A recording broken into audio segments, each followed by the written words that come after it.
Hola, buenas tardes. ¿Cómo estamos? ¿Qué tal María Luz? Hola Daniela, María Talía, Nicolás. Buenas tardes. Bueno, ¿Qué tal Jesús? ahora sí. Más bien disculpen. Buenas tardes con todos. ¿Qué tal, Jesús? Primero que nada quería agradecerles a todos los que han sido puntuales. Como saben, en el laboratorio hacemos siempre énfasis en eso de la puntualidad. Eh, Igual voy a dejar pasar a quienes se unan en un rato.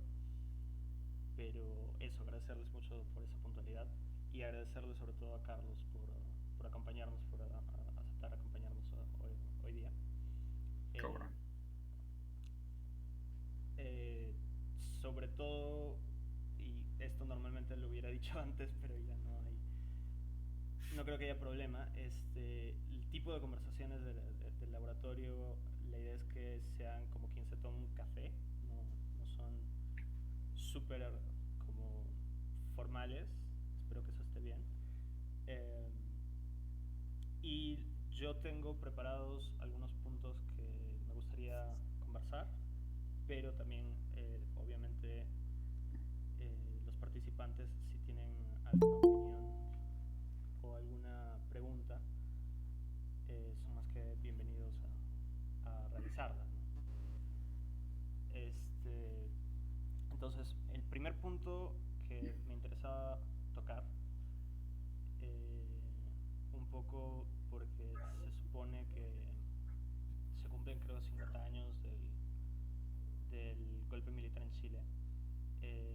Tenía que ver con eso, tenía que ver con que entre los 70 y los 80 en Chile empiezan a aparecer distintos libros, distintos proyectos que me parecen interesantes, como Juan Luis Martínez, como Carmen Berenguer, como Diego Maqueira, como nuestro invitado, eh, pero que no creo que es correcto concebirlos como un grupo formado en ese sentido, en que normalmente en la escuela se enseña de movimientos literarios, no, sino más bien en el sentido de un grupo formado por vasos comunicantes entre escrituras distintas, y algo que me parece importante resaltar, con vasos comunicantes con lo visual, con el arte visual. Entonces ese es como el primer eje de la conversación que quería plantear.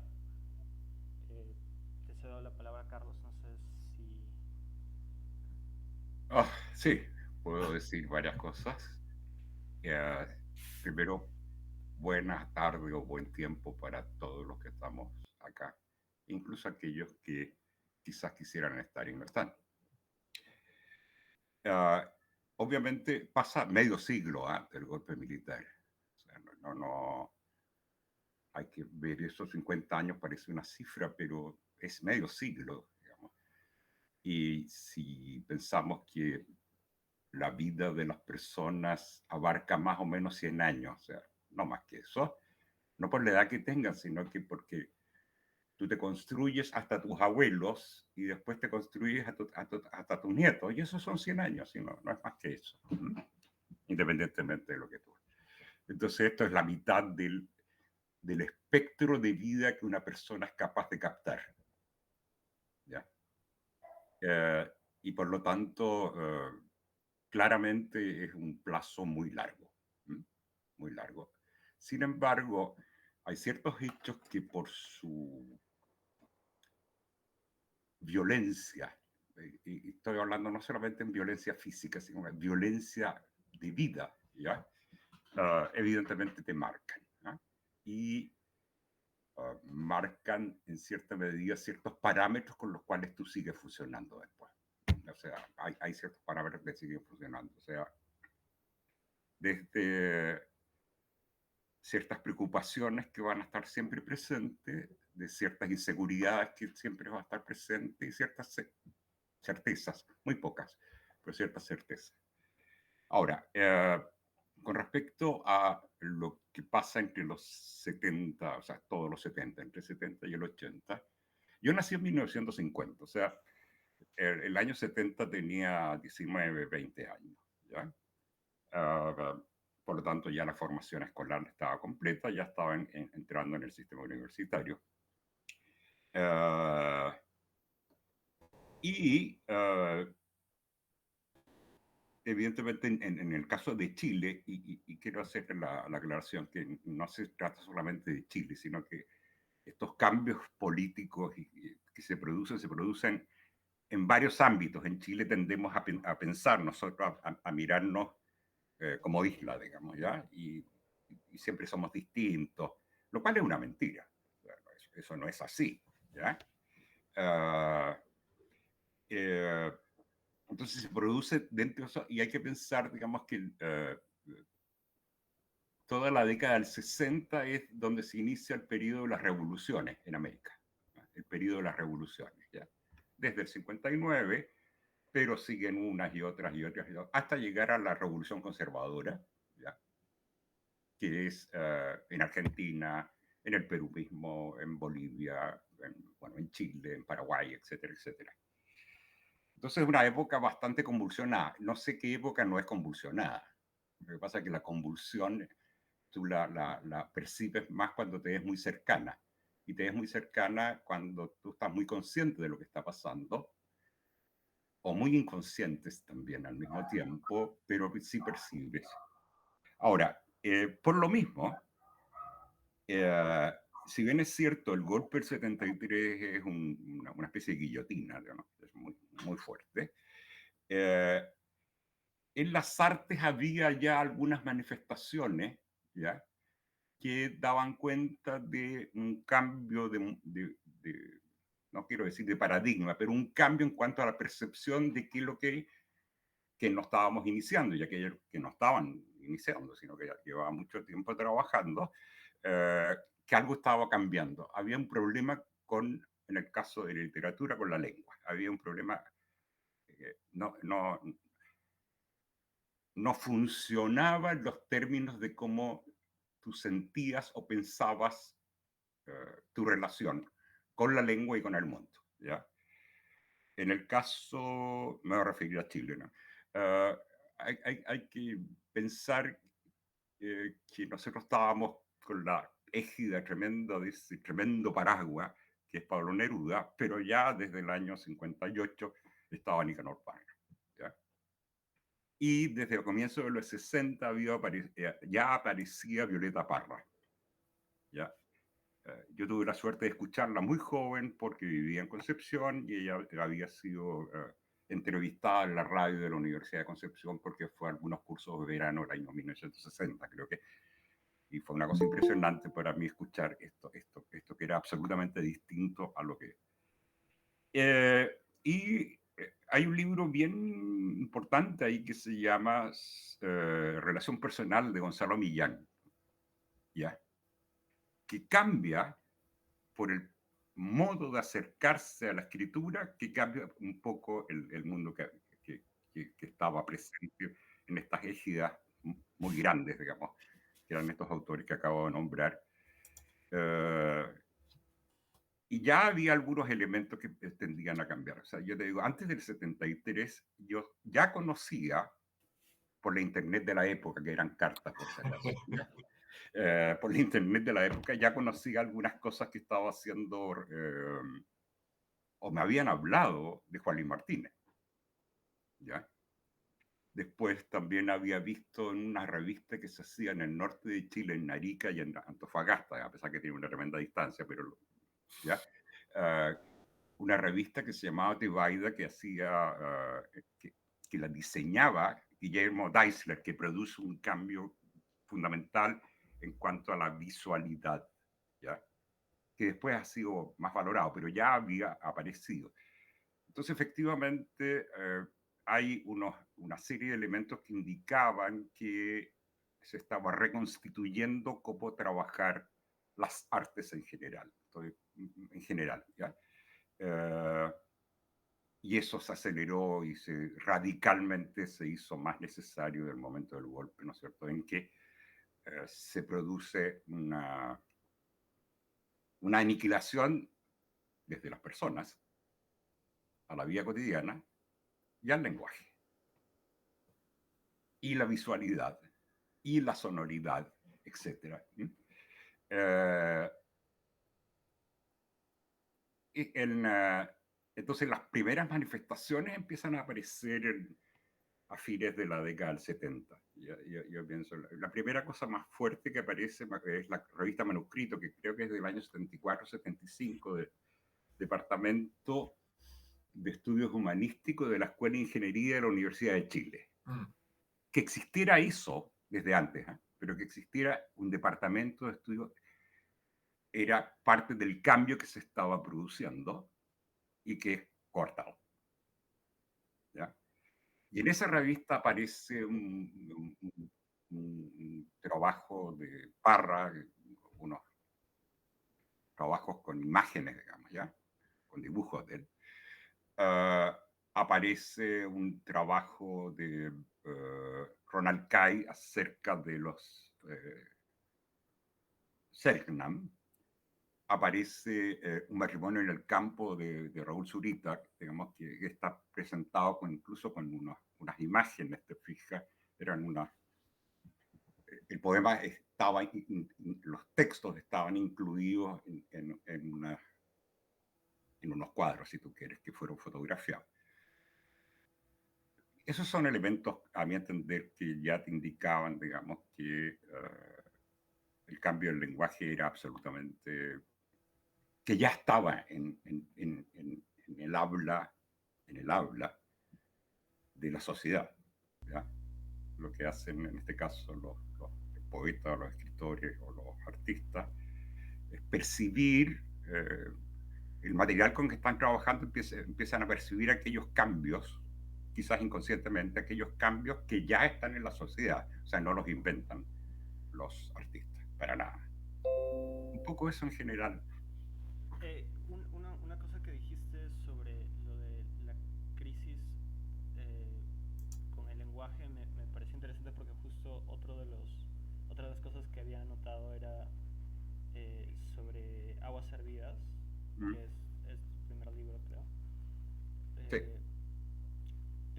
Que iba a preguntar por el hecho de que hay como una crisis en el lenguaje, pero creo que basado en lo que me estás diciendo, no es tanto una crisis crisis del lenguaje, sino una crisis en la relación que se había establecido con el lenguaje.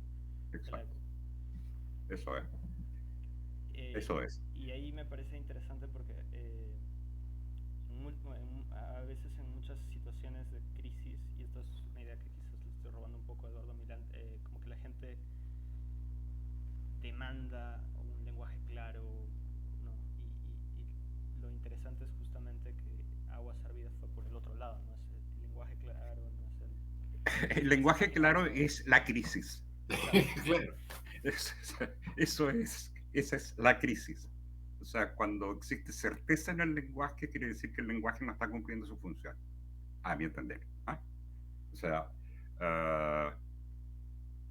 eso lo puede decir Parra, ¿ya? ¿Ya? Porque no hay que creerle, ¿ya?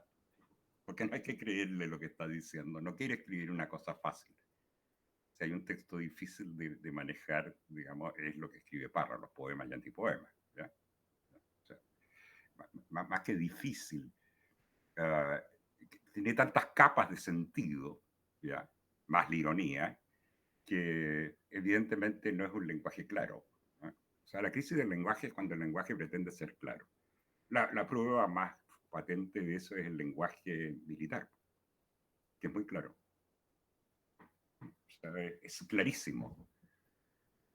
Pero eso no es lenguaje, son órdenes, ¿ya? O sea, se impone un esquema sobre la situación que está viviendo. Ese esquema ordena, ¿ya? Eso.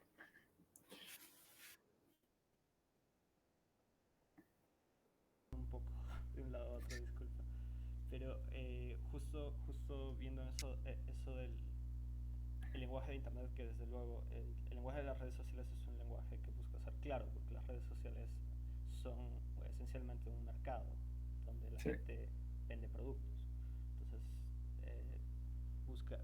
buscan como ser lo más claros posibles porque así consigues la mayor cantidad de clientes. Pero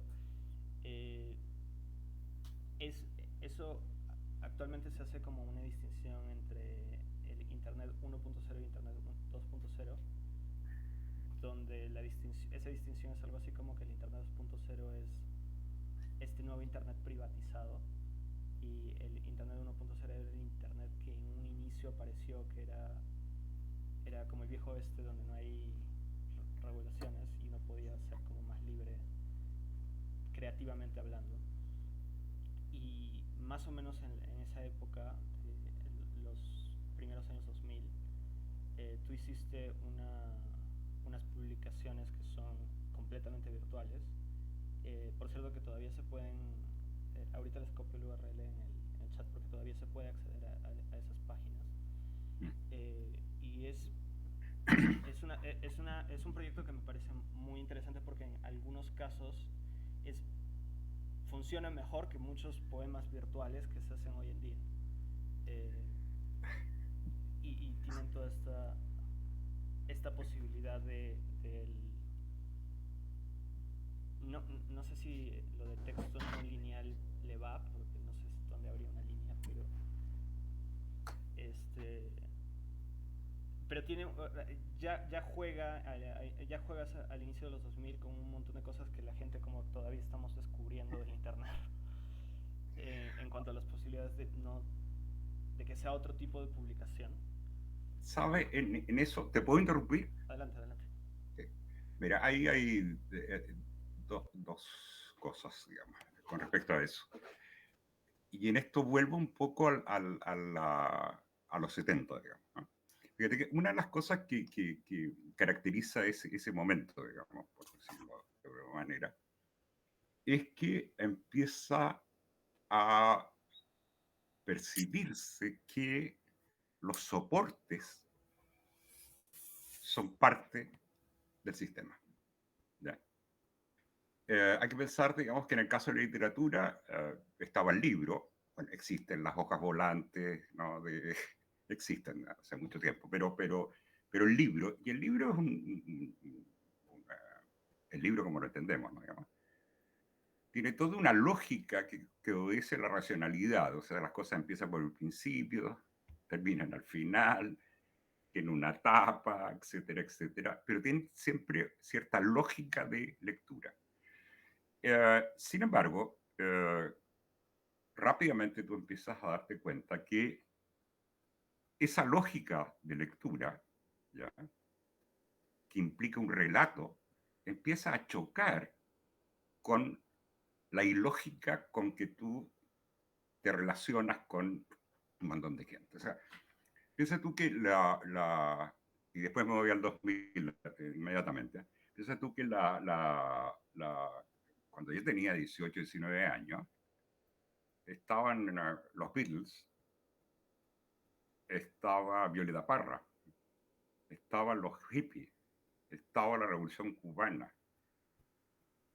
Se empieza a consumir marihuana, que no es una droga. O sea, yo nunca la percibí como droga, digamos, ¿ya? Ni ahora tampoco. No la uso, pero no la percibí como droga. Estaba... todo esto era constante, ¿ya? Entonces no podías pensar tú en un orden, en una lógica que llevara a que te permitiera entender y movilizarte en este tipo de mundo, ¿ya? Entonces, cuando yo hablaba de Deisler, por ejemplo, cuando empiezo a estudiar un poco y me doy cuenta que el Popol Vuh está hecho en Amate, ¿ya?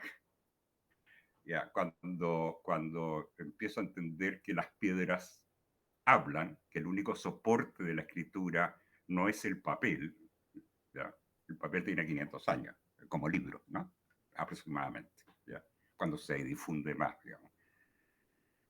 Cuando empiezas tú a entender que los cantos, ¿ya?, ceremoniales son mantras, no son poemas líricos, ¿ya?, etcétera. Y eso hace que rápidamente, por ejemplo, en el caso de Aguas Servidas, yo para poder hablar de lo que estaba sintiendo en ese momento, yo tomo el lenguaje científico. Precisamente porque ese lenguaje pretende ser exacto. Y yo quiero demostrar que es lo más inexacto que hay. ¿Ya? Entonces lo tomo de ahí. De hecho, el libro lo escribí con libros de anatomía al lado. Digamos. Mi hermano estudiaba en ese momento medicina. Ahora es médico retirado ya, pero no retirado, pero ya está. ¿Ya? Y entonces hice el libro con eso ahí. ¿Ya? Y además hay otro dato ahí que a mí me parece bien importante, que el año 1973 aparece un libro que se llama Sobre máquinas y seres vivos, que es de Humberto Maturana y de Francisco Saavedra. Y ese libro para mí fue clave, ¿ya? Porque dice que nosotros trabajamos y que nuestro sistema de percepción es fundamentalmente cerebral, ¿ya? Que la información que tenemos del mundo, ¿ya? Es una información que establecemos, digamos, que le aplicamos un modelo para entender cómo funciona el mundo y es la única manera de poder moverse en el mundo, ¿ya? Bueno, vamos al año 2000. Cuando aparece el Internet, ¿ya? A mí me sorprende, cuando recién aparece, ¿no? La computación primero y después el Internet, me sorprende increíblemente cuando alguna vez veo que mi hija está con 3 ventanas abiertas trabajando en el computador. Estaba, no sé cómo se llamaría, es el equivalente a chatear con una amiga, tenía abierto un trabajo, tenía abierto un artículo, estaba al mismo tiempo en las 3 posiciones. Y eso no tiene nada que ver cómo se funciona en el libro y no cómo se entiende en el estudio habitualmente. O sea, no es necesario tener fija la atención en un solo frente, porque en realidad puedes tener varios frentes con los cuales estás trabajando. ¿Ya? Y ahí, para mí era bien importante entender cuáles eran las características de ese soporte. Entonces, la primera cosa es que las cosas no pasan una después de otra, sino que pueden pasar en el mismo momento. Eso es un cambio de paradigma. Es una forma distinta de percepción, primero que nada. O sea, ya no vale la secuencia del libro, ¿ya? Y traté de buscar qué elemento era característico de la Internet. ¿Ya? Porque lo que se hacía en ese momento finalmente, ¿no es cierto?, era usar un programa Flash, entonces aparecían unas estrellitas o algo parecido, o tú tomabas y tratabas de reproducir un libro en un medio que tenía otras características. Y para mí, en ese momento, la posibilidad que tenía era lo siguiente, era que no necesariamente las cosas empezaban por el principio, sino que en cualquier lugar. Segundo, que cuando tú navegabas en Internet, en realidad navegabas sin bitácora, solo con un horizonte y te ibas por cualquier lado. ¿Ya? Te ibas por cualquier lado. Entonces, para mí, el aspecto de, comillas, azar, para mí era bien importante. Entonces, por eso construí algunas cosas con una contradicción, que es tener una máquina de azar. ¿Ya? La otra posibilidad que daba era que yo podía hacer un libro, cualquiera podía hacer un libro, pensarlo como una gran nube y empezar a subir elementos de esa, voy a decir la palabra obra, no me gusta, pero de esa obra, a subir elementos que iban a ser definitivos porque tú no sabías bien cuáles eran las relaciones que se iban a establecer. Y por eso que lo hice así y lo trabajé entre el año 2003 y el 2010 y me pareció que ya estaba finito y que ahora tenía que seguir funcionando solo. Así que lo dejé ahí y sigue funcionando. Y cada vez que alguien lo abre, empieza de nuevo. ¿Ya? Y la otra cosa que me llamó la atención es, y que todavía me llama la atención, es que nosotros estamos muy preocupados en este momento de los algoritmos que hay, que hacen funcionar la Internet, que evidentemente tienen una intención esos algoritmos, ¿no es cierto? Y tú finalmente, no sé, pues cuando tú estás en Facebook o en Instagram y cosas así, en realidad estás con los amigos del barrio, lo que pasa es que no tienen territorio. Pero los amigos que te aparecen ahí, o la gente que te aparece ahí, o las personas, instituciones que aparecen, finalmente es una lección que finalmente no es más grande que la cuadra en que vive. Entonces, la información que hay ahí, te fijas, es una información absolutamente sesgada, no por los algoritmos, o sea, por los algoritmos de Internet, pero ojo, esos algoritmos, ¿ya? Su base son los algoritmos mentales que nosotros tenemos, cada uno. Entonces, yo le encuentro más peligrosos nuestros algoritmos mentales que los algoritmos de Internet. ¿Por qué? Porque los de Internet te puedes dar cuenta que si tú, no sé, yo ir a Buenos Aires ahora y me empiezan a llegar hoteles, etcétera, etcétera, porque alguien puso que iba a Buenos Aires, ¿te fijas? Ese algoritmo es feroz porque es de negocio. Pero también yo tengo algoritmos mentales cuando yo elijo las personas a las cuales voy a seguir o no voy a seguir en la Internet. O sea, la Internet es un monstruo porque nosotros somos monstruos capaces de crearlo. No viene de fuera. Vuelvo al 70. Vuelve a los 70 porque yo me he quedado con una Ya, observación también. en los 70, estos golpes militares, entre otros el de Chile, ¿no es cierto?, no son de extraterrestres. No son de extraterrestres. Es de gente que podría ser tu tío. ¿Ya? Y eventualmente tú te podrías transformar en lo mismo. ¿Ya? A lo que voy es eso, digamos. Dime, Mauricio, ¿qué sería? Me quedé pensando, Carlitos, con lo que decías de aguas hervidas y tu apuesta, todo entrecomillado, Sí. por un lenguaje científico. Mm. Simultáneamente pienso de pronto en la propuesta de Zurita, que también se va diré, a ese lenguaje psiquiátrico. No sé si como paciente o como observador analítico. Las dos cosas. Las dos cosas. Podría pensar al mismo tiempo, evidentemente, en Juan Luis Martínez, con toda esta textura en donde se rompe esta cosa literaria, lo literario. Mm. Y bueno, y podemos seguir dando nombres. O sea, a lo que iba, Braulio, no sé si acá o The Record, mencionaba la importancia que tuvo Cada. Pero yo creo que Cada fue solo la punta de un iceberg. Sin duda, sin duda. Qué bueno que llegues a Cada. Fíjate que Cada, evidentemente, son las 4 personas que son las típicas que aparecen siempre, que son los creadores, ¿no es cierto? Lottie Rosenfeld, ¿ya? Que ella es artista visual, ¿ya? Directora de cortos, ¿ya? Y hacedora de cruces, ¿ya? Y Gabriel Tit, que hace el Umpérica el 83, porque Cada empieza el 79. Juan Castillo y un sociólogo, Raúl Zurita y un sociólogo, que es Fernando Balcells. Esa conformación que hay artista visual, por decirlo de alguna manera, ¿ya? Artista visual, o 2 artistas visuales, dos escritores y un sociólogo, te indica una forma de acercarse, o no acercarse, de realizar obra, ¿ya? Que ya no es la división estanco por, ¿cómo decir?, especialidades de arte y cosas así. Esa es la primera cosa.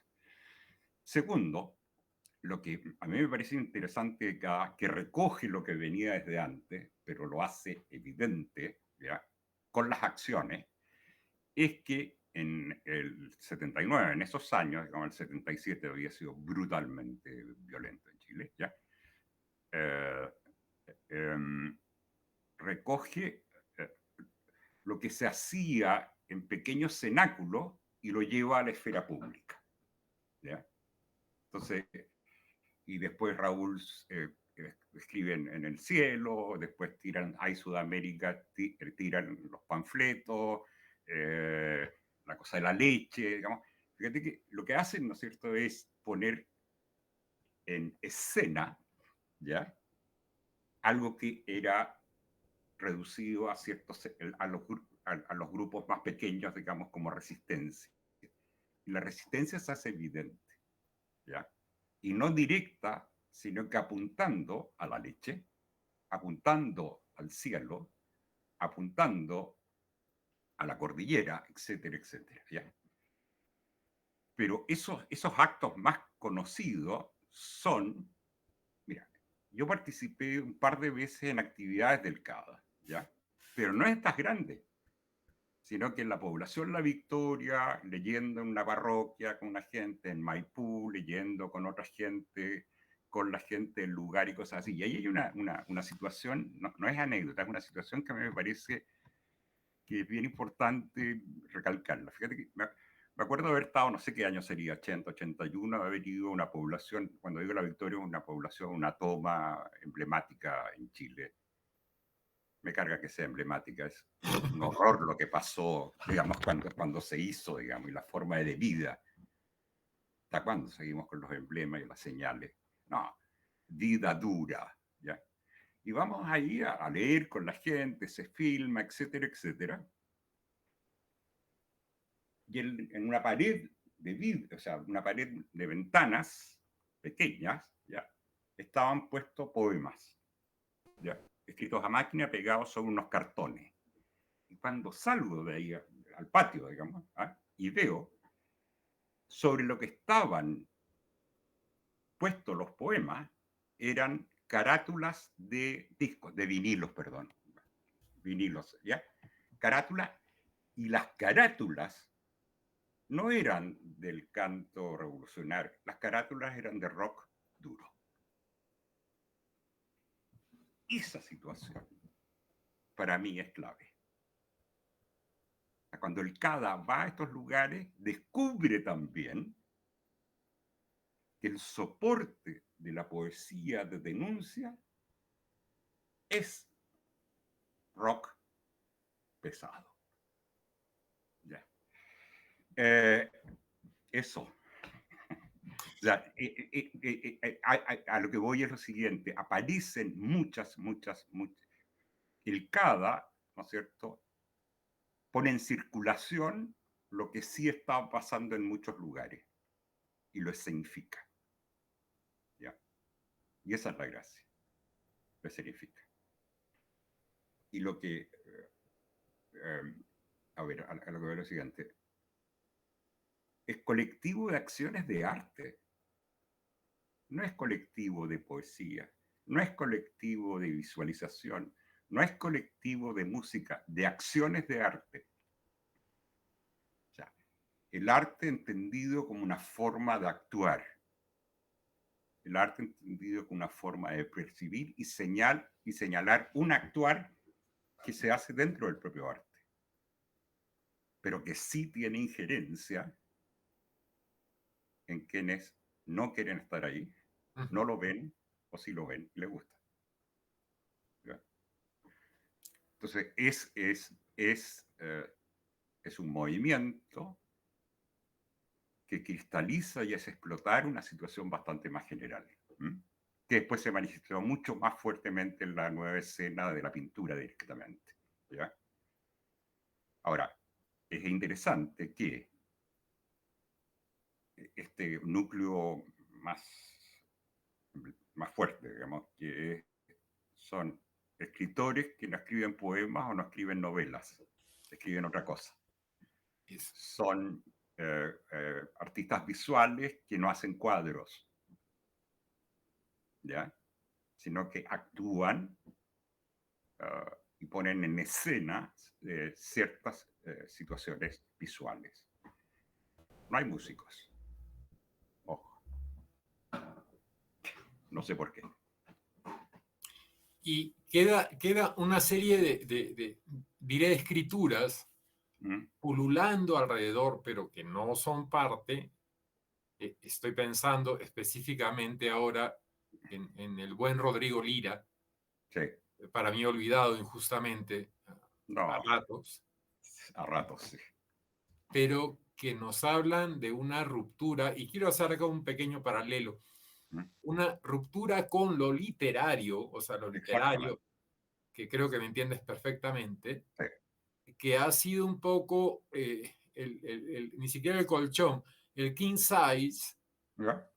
desde donde hora cero, que vendría a ser un poco la Mm, correspondencia, ha mm, descansado todo el tiempo. Siempre tuvo el colchón, así como Maquieira tiene su pensión, así también hora cero siempre se basó y reposó en eso literario.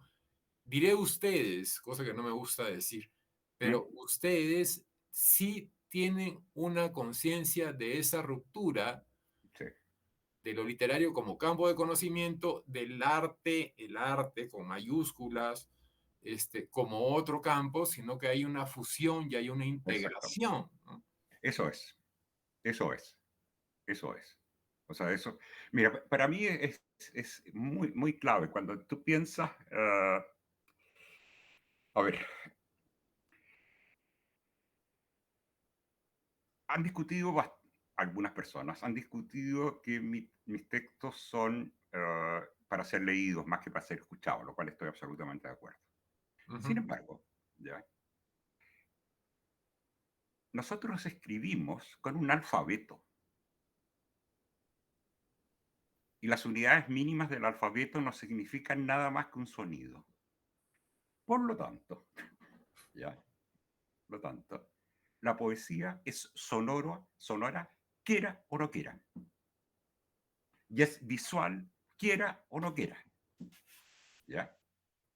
Entonces, cuando yo escribo, por decir, me pongo yo como ejemplo, pero cuando yo escribo con el lenguaje científico, en realidad estoy haciendo sonar la lengua y dibujándola. ¿Ya? O sea, a lo que voy es, pero esa conciencia, te fijas, yo creo que fue muy fuerte en el caso nuestro, digamos, estoy hablando de un montón de gente.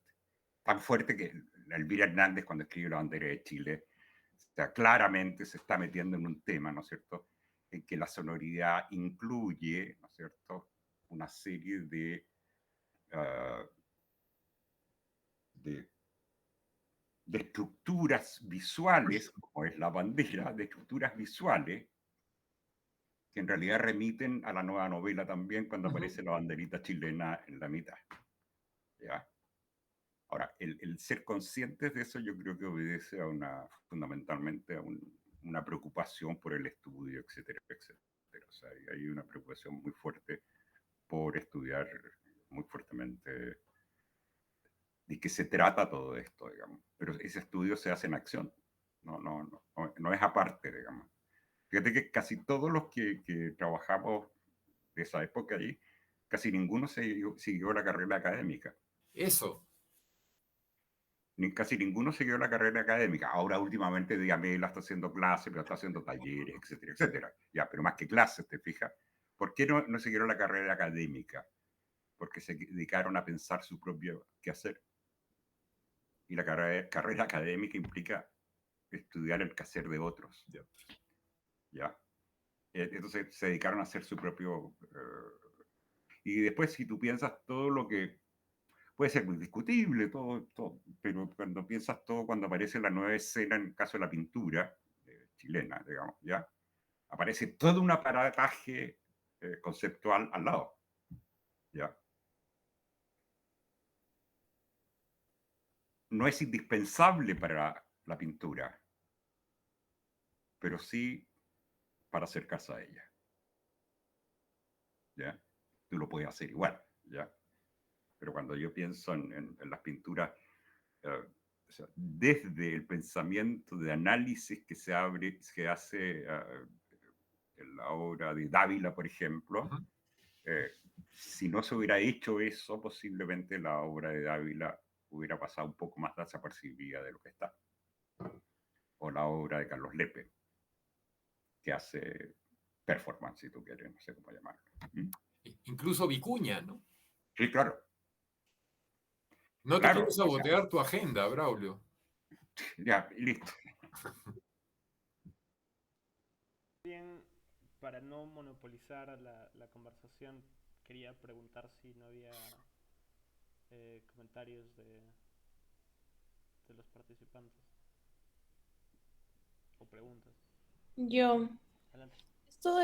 esto de la poesía, como a mí, por ejemplo, no me gusta ir a recitales de poesía ahora porque creo que está muy pensada solo como escrita, ¿no? Pero pienso que o sea, en Grecia, cuando se hablaba de poesía, era más una performance que otra cosa. O sea, incluía todos los elementos alrededor del acto. El acto poético era como pararse y recitar y música y no iban separados, ¿no? Entonces me estaba preguntando como que, no sé si es en el modernismo o cuando se cayó Atenas, pero en qué momento hemos caído en recitales. O sea, ¿cómo terminamos en eso, no? Aunque no es todo, pero hace poco fui a una interpretación de Trilce, por ejemplo, de este pata que no me acuerdo cómo se llama, que trabaja con este instrumento que es un palito y empieza a hacer así, no sé si lo han visto, tengo el disco por ahí, pero eso sí era más o sea, era un recital de Trilce, pero con una intervención sonora y de ruido y demás cosas que me hizo no querer volver a pisar otro recital también. A ver, depende de los recitales, también depende de las personas. Hay personas que lo hacen maravillosamente bien cuando comillas, leen. ¿No? Estoy pensando en Gonzalo Rojas, digamos, un viejo que cuando leía sus poemas era simplemente una joya. A propósito de los recitales, acuérdate que lo que llamamos poesía se llama lírica, y lírica significa un instrumento. No, no significa palabras, nada, significa un instrumento, ¿ya? Y la otra cosa que también en eso hay que entender es que nosotros estamos concentrados en la tradición europea, ¿ya? La tradición europea, los griegos, etcétera, etcétera, etcétera, etcétera, etcétera. Centrados también muy fuertemente en la lectoescritura. Pero si tú piensas en otros fenómenos culturales, como son los cantos ceremoniales de los pueblos prehispánicos, ahí no hay lírica.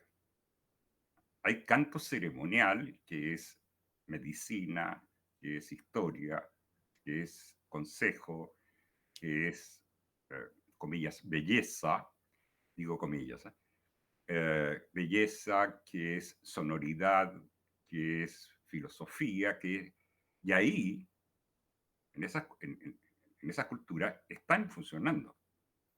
No son prehispánicas, están funcionando. Y hay que acordarse de otra cosa a propósito de los recitales y de la lectura, Daniela. Mira,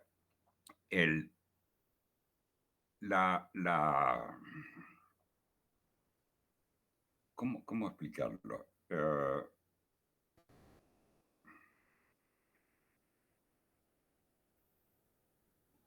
Cuando nosotros leemos, ¿ya?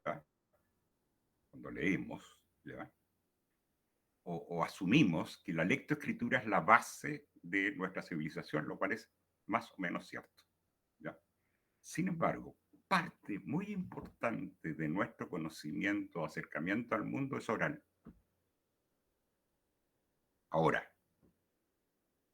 y yo diría que más que lectoescritura. Mi pregunta es la siguiente. Cuando yo por ejemplo, quiero cantarle a un hijo mío, y canto una canción de cuna, ¿la he leído en alguna parte?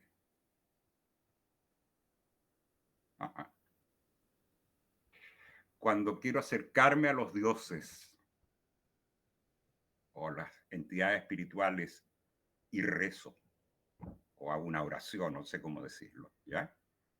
¿Lo he leído?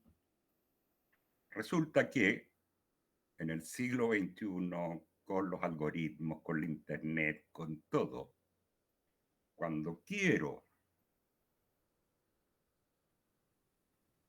acercarme a lo trascendente, o quiero acercarme a lo más humano que es la vida que está ahí, no necesito saber leer ni escribir. No lo necesito. Gran parte de la información que nosotros manejamos es escuchada o vista. no leída. ¿Ya? Y para mí es eso muy consciente. Por lo tanto, ir a una lectura de poesía me parece, en cierta medida, yo he hecho, por si acaso, si tengo que hacerlo también, casi un contrasentido. ¿Mm? Casi un contrasentido. Hay que ponerse con ese palito que no sé cómo se llama, ¿ya? Y hacer sonar, Voy a buscarlo, no me acuerdo. ¿ya? Y hacer sonar los sonidos que vibrarán de determinada manera, y cada uno distinto. Leer es bueno, pero en general muchas de las personas que se dedican a la poesía tienen una especie de adicción al micrófono que hace mal. Sí. A mí. Y ahora la cámara. Ahora... Oh, sí, sí, claro, la cámara. Pero, ¿por qué crees tú que la música, digamos, cuando tú escuchas a, no sé, no, que, ya, a Nito Mestre, por decir a alguien, ¿no? ¿Por qué te suena tanto? ¿Por qué funciona tanto? Porque se hace con el cuerpo, porque se hace con la sonoridad, porque se hace con todo ello. La lectura es una de las formas, ¿ya? De acceder a eso, pero es una. Es una. Así que, pero yo creo que el problema de los recitales es la adicción al micrófono, más que nada. Y sí, también yo lo creo. Pero, leía en el chat una pregunta de Jesús que creo que va en parte con algo derivado de la pregunta de Daniela sobre una nueva crisis de lenguaje. Y no estoy seguro si es que... asumo que lo que Jesús se refiere en el chat es al abandono de lo escrito, pero justamente lo que estás diciendo es hay otras posibilidades más allá de lo escrito y quizás sí, como decíamos hace un rato, la gente se ha vuelto adicta a aparecer, sea en la pantalla o el micrófono, pero creo que también el hecho de que una grabadora, todo el mundo tiene una grabadora ahora en su bolsillo, abre otras nuevas posibilidades para la oralidad. Pero no sé qué te parece eso de lo que plantea Yo Jesús. creo que es así, pero además, digamos que empiezan a aparecer otros elementos. Si tú miras en el caso de los chats, en definitiva, digamos, y todos estos emoticon, ¿cómo se llaman? Que es la negación de la comunicación, ¿te fijas? Es simplemente hacer una seña. Está bien que lo hagan, ¿no? Yo no tengo problema. Yo también pongo like de vez en cuando, ¿no? O sea, ¿por qué no? Digamos, es para hacer una señal. Pero, no sé, pues, en determinado momento me acuerdo haber leído una novela hace bastantes años atrás que estaba construida fundamentalmente en base a chat. ¿Ya? Me parecía fantástico, me parecía fantástica en su momento. Pero ya hasta el chat aparece hasta en las películas de Netflix. Pues, te lo pone en la pantalla el chat, digamos. Entonces, ya, está bien. Ha sido absolutamente incorporado y no significa un quiebre de nada, sino que es un elemento más del proceso de imposición de cierto tipo de comunicación. Ahora, yo creo que los lenguajes nunca dejan de estar en crisis y es absolutamente necesario porque siempre están cambiando, ¿ya? O sea, siempre están cambiando, o sea, no. Porque finalmente la lengua, digamos, pertenece a todos los que hablan una misma lengua, a todos, los que la hablaron y los que la van a hablar después. Por lo tanto, lo que tú haces simplemente es operar sobre ese conjunto y por lo tanto no puedes operar sobre él pensando que tú eres dueño del mismo. Y la lengua es bastante más sabia que uno mismo. ¿Por qué es más sabia? Porque está construida entre todos. Entonces, ya, voy a tener que referirme a Freud, pero los actos fallidos, los errores, etcétera, etcétera, ya, todo eso ya sabemos que no son actos fallidos ni errores, sino que es la manifestación de algo que está subyacente. Entonces, lo que hacemos que nos dedicamos a esto, no quiero hablar de artistas, pero bueno, lo que sea, lo que nos dedicamos a esto es simplemente estar atentos a ver, a las modificaciones y lo que está oculto en el propio material que usamos para trabajar. O sea, la lengua, ¿ya?, es mucho más, insisto, es mucho más sabia que cada una de las personas que lo utiliza. Y no porque sea un ser extraterrestre, sino que está construido por una comunidad, ¿ya? Está construida por una comunidad. Y esa comunidad se manifiesta en los errores, etcétera, etcétera, ¿ya? Se manifiesta, ¿no es cierto?, se manifiesta de aquello que está subyacente a lo que aparece como evidente. ¿Mm? Entonces, como operadores de lenguaje, simplemente debemos estar conscientes, digamos, que somos simples operadores de lenguaje y que de repente resulta, pues, o sea, de repente tú te das cuenta que funcionó y por lo menos para mí yo me doy cuenta que algo está, que ya está terminado cuando lo siento extraño a mí mismo. ¿Ya? Por eso que pienso, digamos, que la lectura, me preguntaba el otro día cuál es el lector ideal. El lector ideal es aquel que descubre lo que ya sabía, gracias a un escrito. Porque si no lo hubiera sabido, jamás llegué a descubrirlo. Jamás llegué a descubrirlo. El aprender tiene que ver con reconocer lo que ya conoces. No hay otra posibilidad. Bueno, yo soy muy consciente de que es mucho más tarde ya de lo que es aquí, así que no sé si hay algunas preguntas más, sino para dejar a Carlos. Una pregunta, si me permite. Sí. Buenas noches, señor Carlos Cosiña. Soy María Luz. Ya. Hoy no estoy, como usted decía, lamentablemente no se ve mi rostro, pero sí estoy. Yeah. Mi pregunta era, bueno, toda la conversación de ahora ha sido súper interesante, me ha llevado a muchas ideas sueltas, a manera de imágenes, como usted dice. Creo que las ideas vienen así, por lo menos en la mayoría de casos, ¿no? Como una imagen, como un destello, algo visual. Dentro de esas ideas que me han venido, durante la conversación que me han venido llegando, está esto, ¿no? De pensar, justo antes de venir acá pensaba, que cómo sería que supiéramos cómo se comunican los sapos. Estaba pensando cómo sería el sistema de comunicación de los sapos.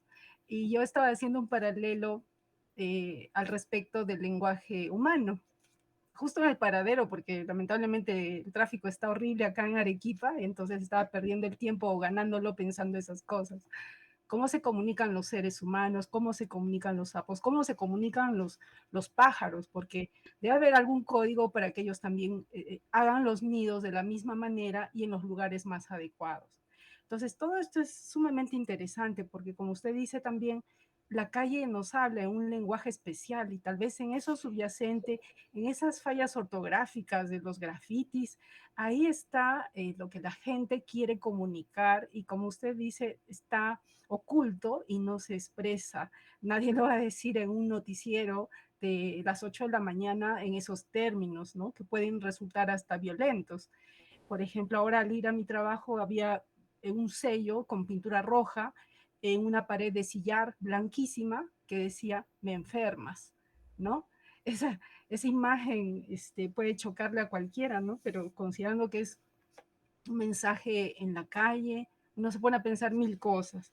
Entonces yo quería preguntarle eso, el lenguaje de los tiempos viene así, ¿no? De diferentes maneras, hablamos utilizando diferentes códigos, diferentes formas de expresar.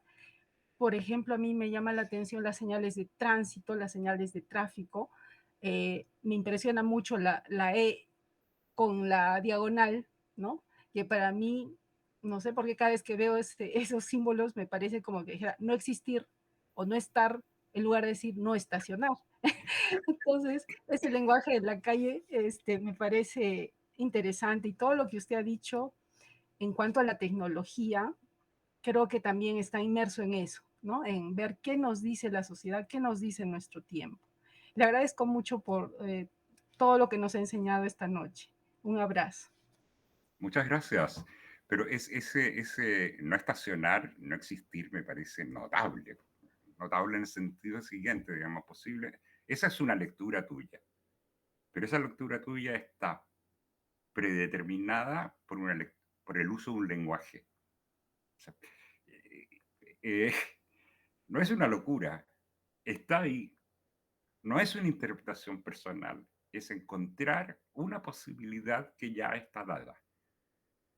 A eso es a lo que me refiero cuando digo que el lenguaje es muy sabio. Es muy sabio porque es colectivo. A eso es lo que voy. Y a propósito del lenguaje de los sapos, pero también de los pájaros, Juan Luis Martínez dice que los pájaros hablan en pajarístico. Pensaba ¿Ya? en Juan Luis, sí. Juan Luis Martínez habla que los pájaros hablaban en pajarístico y tiene toda la razón. Hablan en pajarístico. ¿Ya? Incluso, a ver, más que hablar, se comunican los árboles por sus raíces. ¿No? O sea, eso es así, ¿ya? Se ayudan y también se atacan, ¿ya? El lenguaje humano, ¿te fijas? Simplemente es un sistema un poquito más complejo, ¿ya? O posible, no sé si será más complejo, un sistema, ¿ya? Que permite que finalmente comuniquemos nuestros afectos. Los afectos no necesariamente tienen que ser positivos, digamos. Que comuniquen lo que sentimos. ¿Ya? Eso hace, digamos, el lenguaje. Tratar de comunicar lo que sentimos. Por lo tanto, no puede ser claro. Porque nunca tenemos sentimientos tan claros. ¿Ya? Nunca. Eso. Gracias, muchas gracias. Gracias. Bueno, eso, como les decía, donde Carlos está es un poco más tarde, entonces como soy consciente de eso y quiero dejarlo descansar, quiero agradecerle mucho el habernos acompañado hoy día y no sé si Mauricio tiene algo más que para cerrar.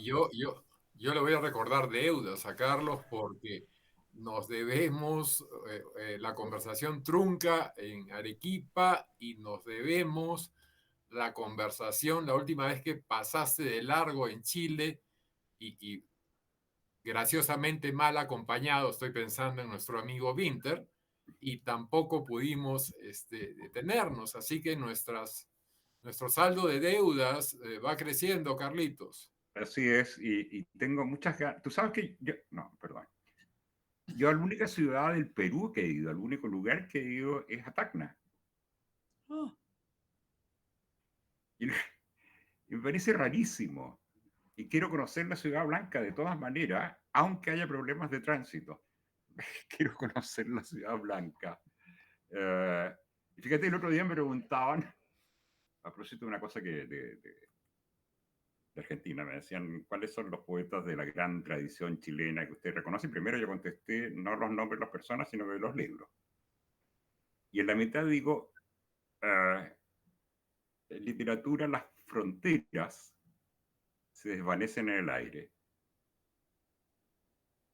Por eso uno de los antecedentes más claros para mí es César Vallejo. O sea, para mí es clarísimo que...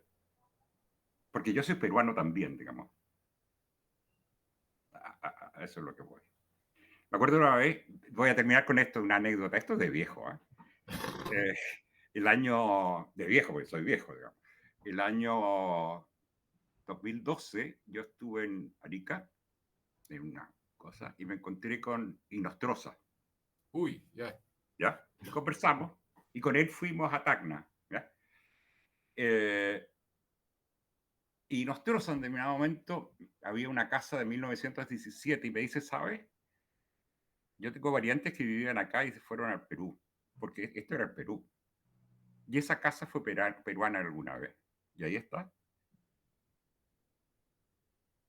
Y ahí está. Ujú. Bueno, son cosas. Una razón más para saldar las deudas. Sí, sí, Mauricio. Pero estamos conversando. Eso. Yo Muchas te gracias a agradezco cada mucho. uno de ustedes, a Oh, cada muchas una de gracias, ustedes. Carlos. ¿Ya? Muchas Muchas gracias. gracias a ustedes Acabo por, de tomar nota. ya, muchas gracias por todo. Y Braulio, especialmente por tu conducción. Y Daniela, anda a los recitales, pero no sé, pues grítales algo, ¿ya? O lleva una maraca, o lleva un pandero, digamos. Prefiero ir a conciertos. Ahí cantan y encima hay música. Ah. Oye, perdona, una cosa. Busquen la Orquesta de Poetas, yo también he actuado con ellos. Por la Orquesta de Poetas. Sí, que ahí tengo dos piezas, por decir. Hay una que hicimos con una obra que hizo Federico Eisner basada en un texto mío, ¿ya? Y además hicimos una versión de El Rin del Angelito de Violeta Parra. A mi entender, uno de los grandes poemas que se ha escrito en el Rin del Angelito. Hay que leerlo y un poco olvidarse cómo suena, ¿ya? Porque uno lo asocia inmediatamente con la melodía y leerlo, ojalá sin melodía, para después retomarla. Carlos, Un abrazo a cada una uno. última cosa, por favor, antes de que te vayas.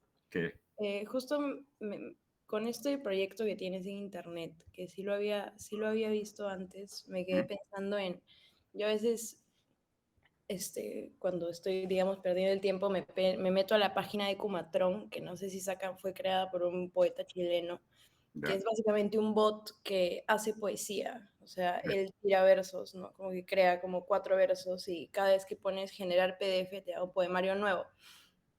Pero es un bot, o sea, sí, el verso está ingresado, ¿no? Pero es un bot. Y también estoy leyendo justo ahorita a un filósofo que teoriza sobre el arte contemporáneo diciendo que su postura es que no se necesita un espectador para que la obra artística exista. Y estoy pensando en cómo si alguien dejara el bot funcionando por sí solo, eso sí, seguiría estando ahí, ¿no? Independientemente de si alguien entra a revisar, porque los PPTs, los PDF se generan siempre y los versos siempre están ahí. Y como que no hay necesidad de un espectador en ningún sentido que participe de la obra de arte, y eso me huele el cerebro. ¿Te puedo contestar a eso? Lo que yo pienso. Sí, Mira, por favor. pasa lo siguiente. Voy a irme no a la internet, sino que a los libros, al objeto libro, ¿ya? El objeto libro, en definitiva, es papel y tinta. Eso es lo que es un objeto libro. Papel y tinta. Mientras no se lea, no existe obra. O sea, es absolutamente necesario que la obra se haga en un receptor. ¿Ya? Si no, voy a poner este ejemplo, papelito en tinta, o si no, es un PDF que está funcionando. Nada más. ¿Ya? Es absolutamente indispensable que alguien lo decodifique. Antes no es obra. Antes son materiales. Cuando tú sacas una fotografía, ¿ya? Generas una obra. ¿Por qué? Porque la encuadraste. ¿Ya? Si la fotografía no la ve nadie, no es fotografía. ¿No? Es químicos, o son en este caso, en el caso de Internet, o sea, de computación, son megabytes. ¿Ya? Nosotros estamos constituidos por átomos. Toda la vida está constituida por átomos. ¿Ya? Si alguien no ve cómo están armados los átomos, son átomos. La recepción es clave. La recepción es absolutamente clave, ¿ya? O sea, la recepción, sin recepción hay objetos, cosas. La recepción hace, ¿ya?, un imaginario. Y el imaginario es la única manera de dar cuenta de algo que podría llamarse realidad, a lo cual nunca tendremos acceso, nunca, sino que solo referencias.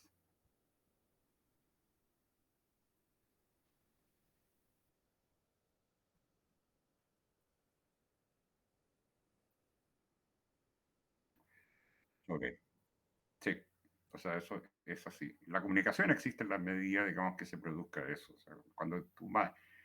Hay tantas teorías, pero sí, me acuerdo alguien alguna vez, me parece una locura, decía, todas las palabras están en un lugar del universo, porque se fueron expandiendo los sonidos, ¿eh? Se fueron expandiendo, y en alguna parte tienen que estar, suponiendo que hay un límite. Y ahí están todas las palabras emitidas en toda la historia de la humanidad. Es precioso eso. Es una mentira, pero es precioso. ¿Te imaginas que tú llegues a todo eso? ¿Ya? O sea, y actualmente, digamos, cuando tú miras, vamos a internet, digamos, pero cuando tú miras películas y cosas así, ves a gente que murió, por ejemplo, ¿ya? ¿Ya? Y tú lo sigues viendo ahí, está vivo. Está vivo. Si está haciendo las cosas. Es una representación. ¿Mm?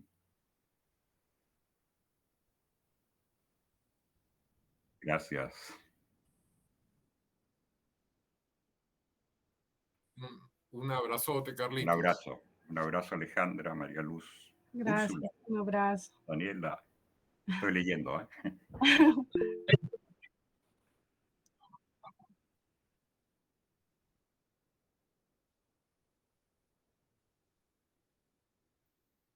Ujú. Muchas gracias. Voy a cerrar. A ti, ya hablamos. Chao. Gracias. Hablamos. Chao, Gracias. chao.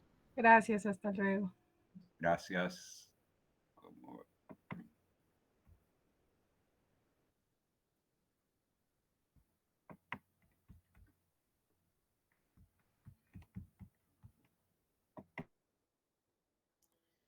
Bueno, muchos nos han abandonado visualmente, pero ¿algún comentario que quieran hacer de la participación y presencia de Carlos? Yo, Mauricio. Oh, Sí. Mauricio, como siempre, impactada. Es la magia del laboratorio y es lo que crea adicción. Lamentablemente somos adictos al laboratorio. Es que hay tanta sabiduría, tanto arte. Mira, ha usado palabras para decirnos todas estas cosas y llevarnos, bueno, por lo menos yo en toda la entrevista, mi cerebro ha estado yéndose por todo lado, históricamente, también en cuanto a la actividad normal, a lo que es cuestionarnos, ¿no? Las cosas filosóficas en nuestro mismo estar en el mundo, no sé. Muchas gracias, Mauricio, Braulio, por estas oportunidades de contar en el laboratorio con personas tan maravillosas. No, hay que agradecerle a Carlos. Hay que agradecerle a Carlos por la generosidad. Y en cuanto a los recitales, Daniela, la única persona en el Perú que es capaz de hacer que los poetas vayan a recitales está con nosotros, y a quien doy la bienvenida, que es Úrsula Alvarado, que para que haya conseguido que Diego Otero vaya a un recital, eso rompe todos los patrones y estándares establecidos. Bienvenida, Úrsula, porque Hola. darte la Hola, la vez pasada. gracias. Gracias Mauricio y Braulio por la invitación. La sesión pasada no pude conectarme, fue un día muy complicado, pero he tenido la posibilidad de escuchar la sesión que quedó grabada y que la colgaron en el Classroom, y de verdad agradezco que lo hayan hecho porque así he podido estar al tanto de la conversación que tuvieron la semana pasada. Y bueno, ahora también la invitación de Carlos Cocineta, que también me ha parecido muy interesante, ¿no? Y me causó curiosidad la pregunta de Daniela sobre los recitales, ¿no? Mucho se dice, ¿no? De los recitales, que son ya un poco aburridos, pasado de moda. Yo sigo creyendo que es importante que el poeta, a mí me parece interesante escuchar el poema desde la voz y en la entonación peculiar de su autor, ¿no? Creo que es recibida de otra manera. Yo la puedo leer a mi manera, según mi tono de voz, poniéndole mi entonación, pero cuando la escucho desde su autor me parece muy interesante, ya sea que la lea o que la recite de memoria, ¿no? Me parece todavía que es interesante. Sin embargo, también creo que es enriquecedor eh, que se generen otro tipo de, o que se utilicen otro tipo de soportes para poder compartir la poesía, ¿no? Como los instrumentos musicales o como los performance poéticos, ¿no? Por ejemplo, yo tengo una amiga con la que he trabajado muchas veces en mis eventos, en los recitales. Es actriz y ella trabaja mucho el performance poético precisamente, que es una manera muy interesante de compartir con el público su lectura personal de un poema, ¿no? Y todo lo que ella muestra en escena, ya sea el color de las luces que utiliza para iluminarla, o ya sea que utilice hojas de coca o pututus o diferentes materiales sonoros para acompañar su perfo, genera ya una manera de, o sea, es posible que nosotros podamos percibir cómo ella ha sentido un determinado texto, un determinado poema, y me parece muy interesante también, ¿no? Yo te comprendo perfectamente, Úrsula, pero voy a abogar por Daniela. Yo creo que el problema no son los recitales, el problema muchas veces son los poetas.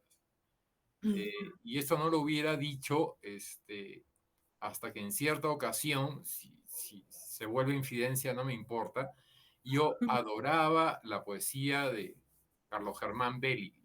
Yo quiero muchísimo a Carlos Germán, que ya está, pues, para hacer promo con la Dama de Caos, seguramente.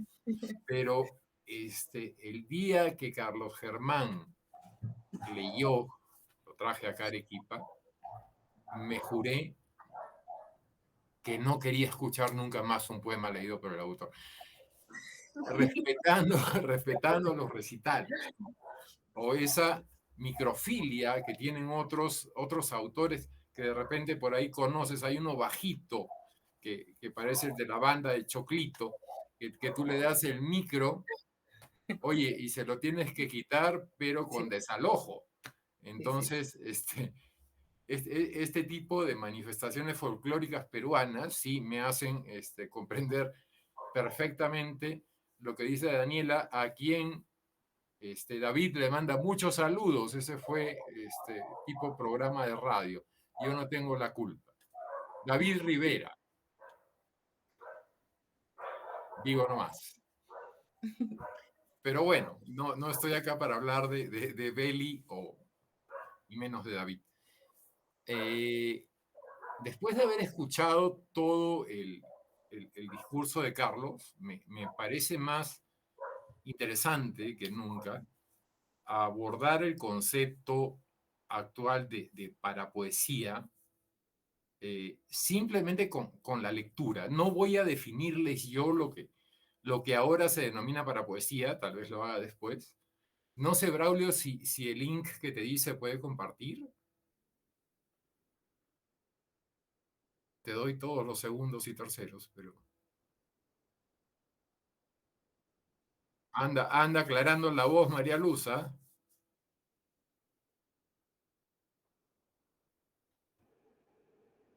Que no sea en alemán, Mauricio.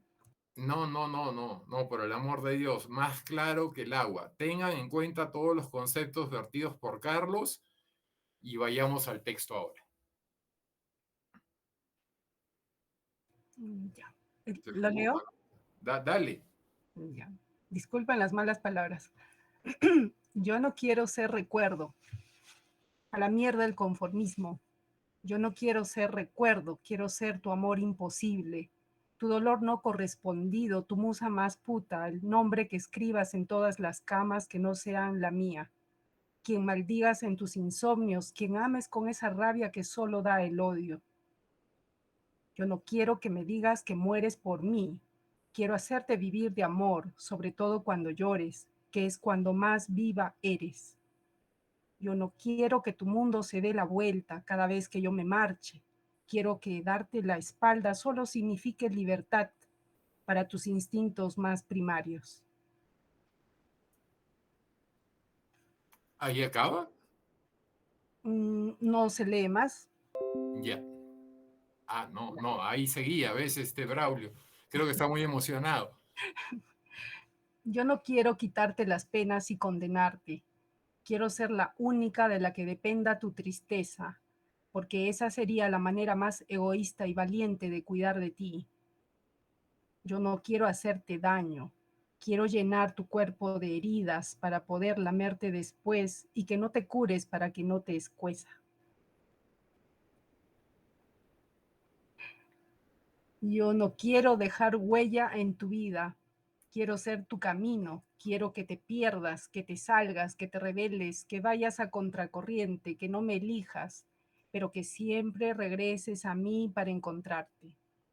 Yo no quiero prometerte, quiero darte, sin compromisos ni pactos, ponerte en la palma de la mano el deseo que caiga de tu boca sin espera, ser tú aquí y ahora. Yo no quiero que me eches de menos, quiero que me pienses tanto, que no sepas lo que es tenerme ausente. Yo no quiero ser tuya ni que tú seas mía. Quiero que pudiendo ser con cualquiera, nos resulte más fácil ser con nosotras.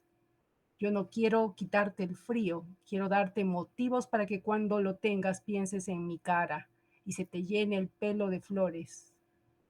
Yo no quiero viernes por la noche, quiero llenarte la semana entera de domingos y que pienses que todos los días son fiesta y están de oferta para ti.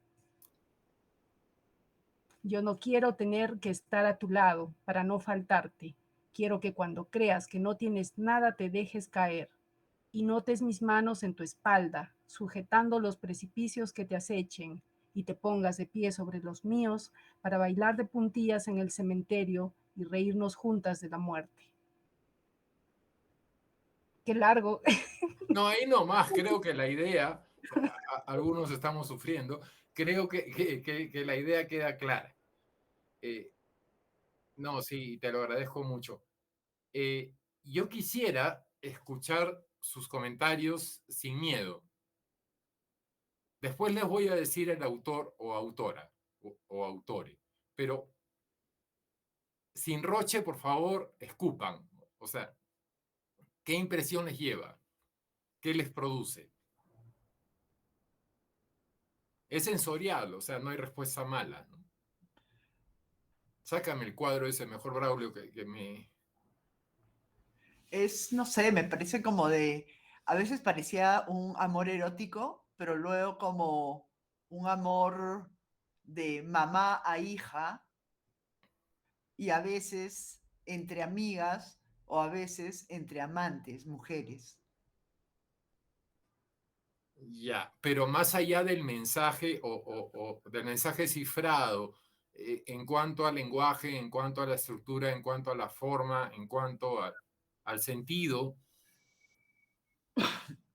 después de haber escuchado, sí, porque la poesía recoge saberes que son incluso anteriores a ella, nos hablan de la sabiduría inmersa en toda lengua y leemos esto. Entonces, Ay, vuelve a poner el poema.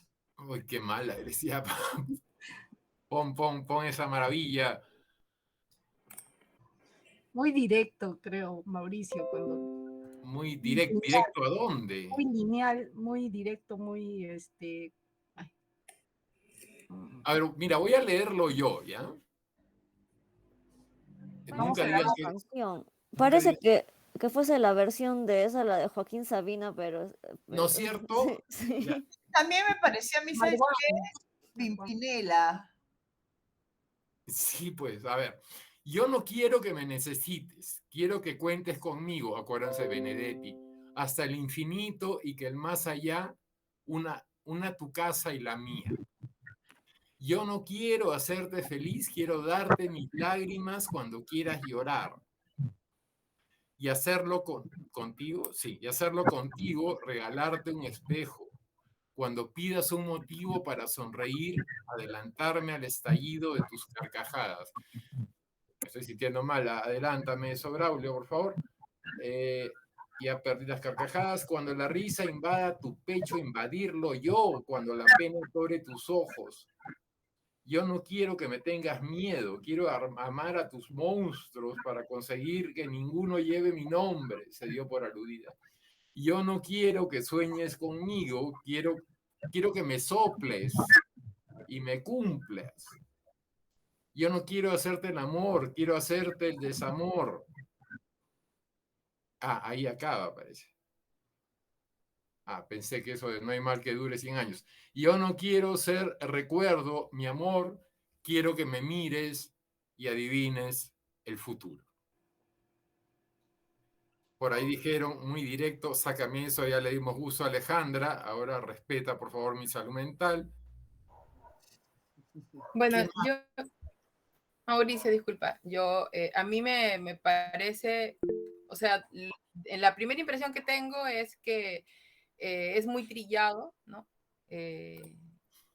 Y que no hay muchas imágenes, que creo que es un recurso, uno de los mejores recursos, creo, del género poético, ¿no? Que te permite jugar con las palabras y decir algo de una manera diferente, quizá, ¿no? Jugar con las palabras creo que y tampoco encuentro mucha sonoridad, ¿no? No sé. Totalmente de acuerdo. Jesús levantó la mano. No veo. Acá está Sí. Jesús. Como no te veo, me rayo. Ya.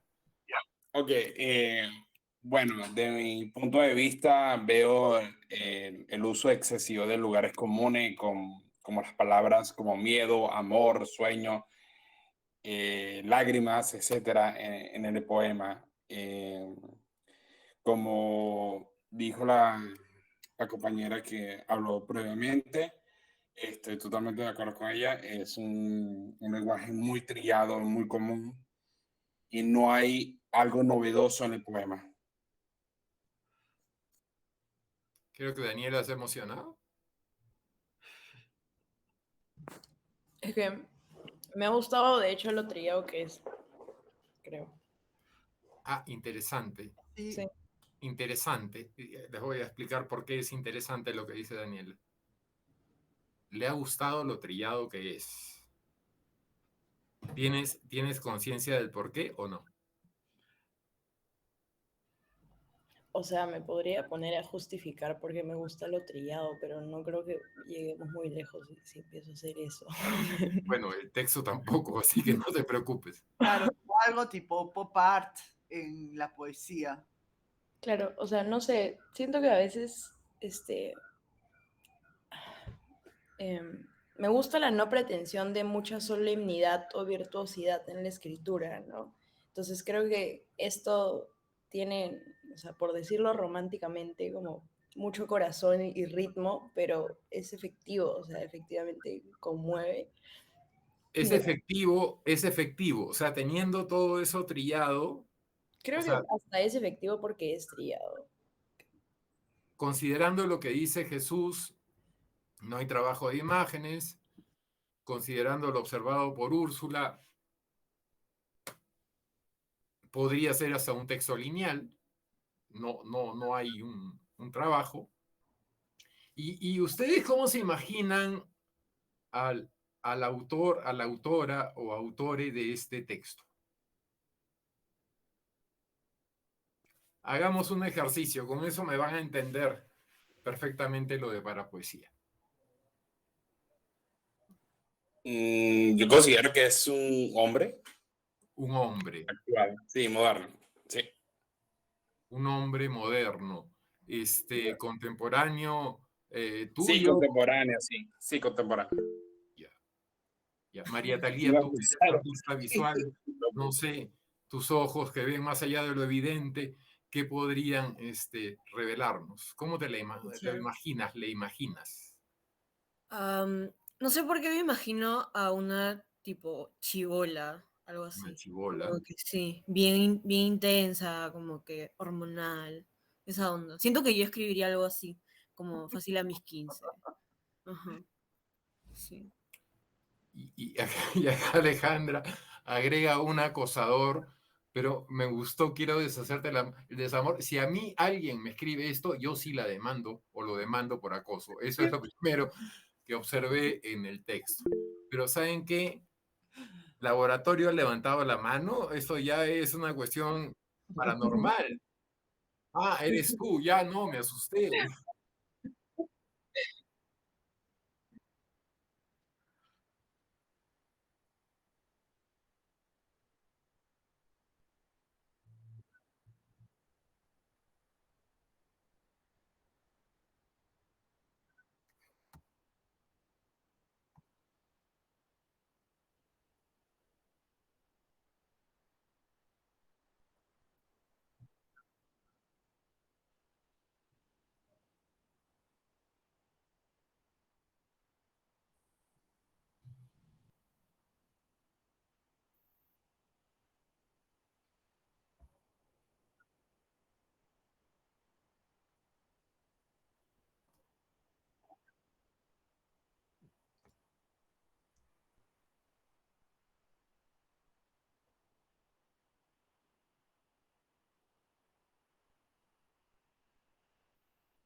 Solamente haciendo la salvedad de que para mí Tatú seguirá siendo siempre el enano de la isla de la fantasía, quería comentar algo. Ustedes han oído hablar alguna vez en sus vidas, supongo, de Sor Juana Inés de la Cruz. Ujú. Si ustedes Sí. suman a Sor Juana Inés de la Cruz, más Blanca Varela, suman a Alejandra Pizarnik, sigan sumando todas las autoras, ¿ya?, que se les vengan a la mente. Los lectores de todas esas autoras reunidas no llegan a ser la cuarta parte de lectores que tiene esta, diré poeta, con el dolor de mi corazón, llamada Elvira Sastre. No sé por qué, no sé por qué pensé en ella. Sí, pues, Poesía. así como hay COVID o hubo COVID, hay Elvira Sastre. Elvira Sastre fue... Ah,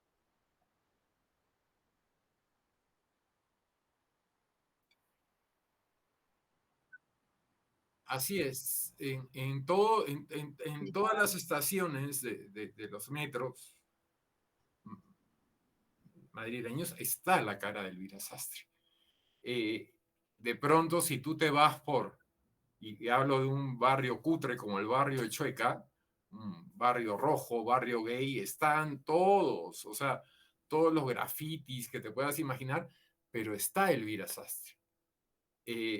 Porque Elvira Sastre durante 6 años, felizmente ella no, trabajó para el grupo Prisa. El grupo Prisa en Madrid tiene el poder económico de Wong, Masaga, Falabella y absolutamente todos los malls que se les ocurran. Y fue un fenómeno, digo fue porque ya el grupo Prisa ha contratado a otra persona que es buena y me alegra, pero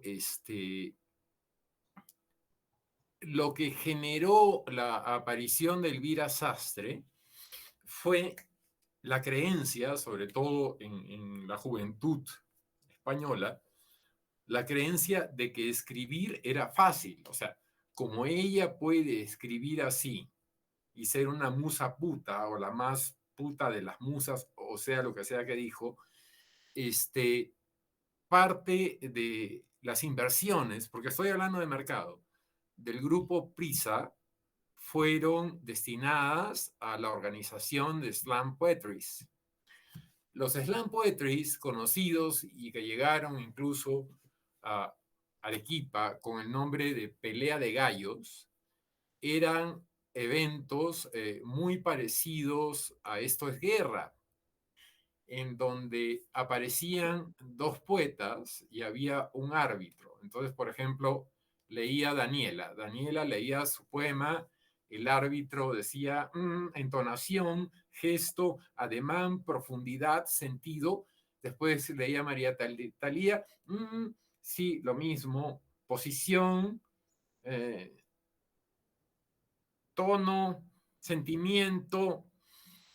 Y entonces el público, así como pasa en estos programas concursos que ya no veo gracias a Netflix, el público votaba. Entonces, quien ganaba la primera contienda de slam pasaba a otra ronda y a otra ronda y a otra ronda. Y quien ganaba el concurso era nada menos que el próximo autor de Visor. ¿Ya? ¿Qué es Visor? Visor es uno de los antros más corruptos que existen en el mundo editorial. Es una suerte de capital de marketing que pone en valor o quita el valor y entroniza una serie de escrituras. En su momento, en los años 70, los que hacía mención el buen Carlos, Visor sacó traducciones muy interesantes, pero conforme fue deviniendo el tiempo, pensó únicamente en dirigirse a un mercado. Cuando yo tuve que definir para poesía, porque se dio en una conversación de internet, o sea, para no perder el espíritu del nuevo siglo, impuesto involuntariamente por Braulio, para no saltar de los 70s a los 2000. Yo hice un comentario y creo que es el más didáctico para explicar qué demonios es la parapoesía. Yo me imagino que de todos los que están acá, a no todos les gusta el fútbol. Pero en aquella ocasión lo que yo dije, bueno, para ser claros, decía al autor de este post, para entender la parapoesía habría que pensar en el fútbol peruano de los años 90. Eso que se jugaba como fútbol, pero que no era fútbol. Había un balón, habían 22 jugadores, había un árbitro, habían reglas, entonces se podía vender como fútbol. La parapoesía es ese tipo de manifestación naif, pero efectiva, buena con eso Daniela, es efectiva comunicacionalmente, pero que no está poniendo en juego ningún valor ni principio de lo que originalmente se pudo denominar poesía, de lo que posteriormente se tuvo el acierto de denominar pospoesía, sino que está ahí, está ahí, está ahí, está en el subconsciente de todos, como estuvo Sarah Kay en algún momento en las escolares de mi generación, o Hello Kitty, O cuando como esas canciones que este, nunca te compraste el disco, digamos, de José José. o Mocedades, O eres Mocedades. tú. Vas a un supermarket y tocan, o del Puma, tocan la canción Pavo Agárrense de las manos. y te sabes la letra. Sí, porque yo sí iba al karaoke. Pero cantabas agárrense de las manos, me mato antes. No, no llegué a eso, dependía de la cantidad de trago, pero pudo ser.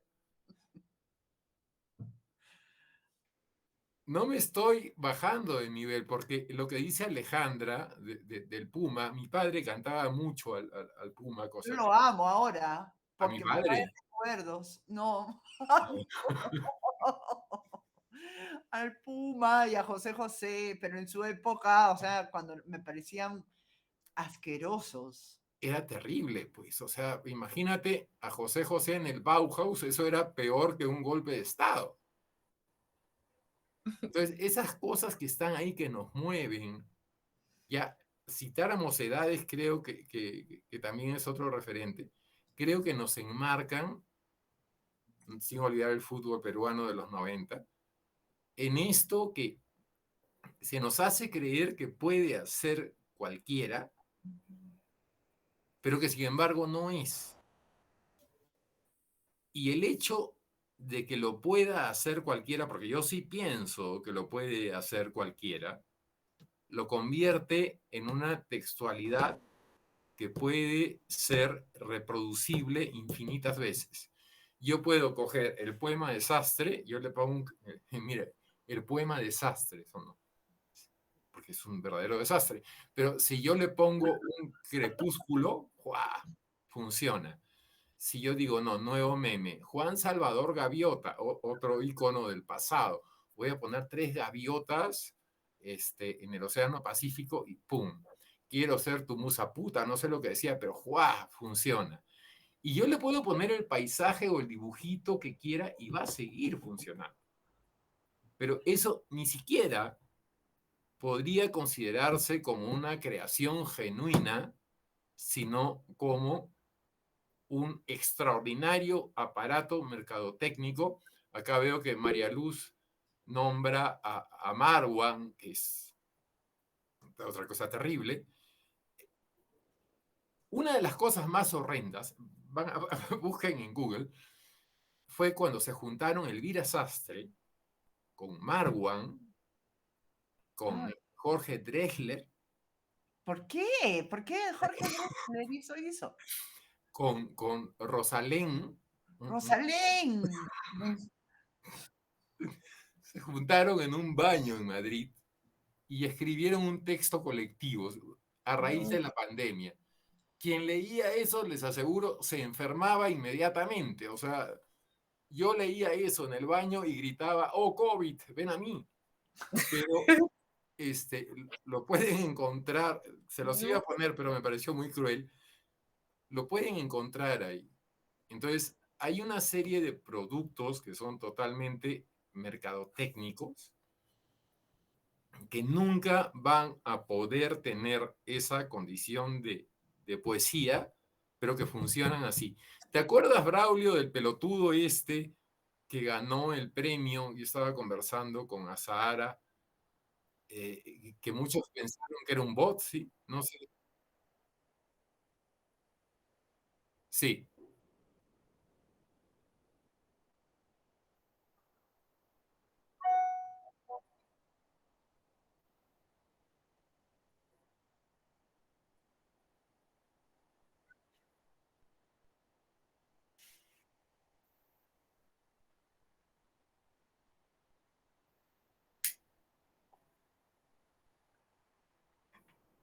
¿Ningún ¿Así? post? ¿Nunca puso nada?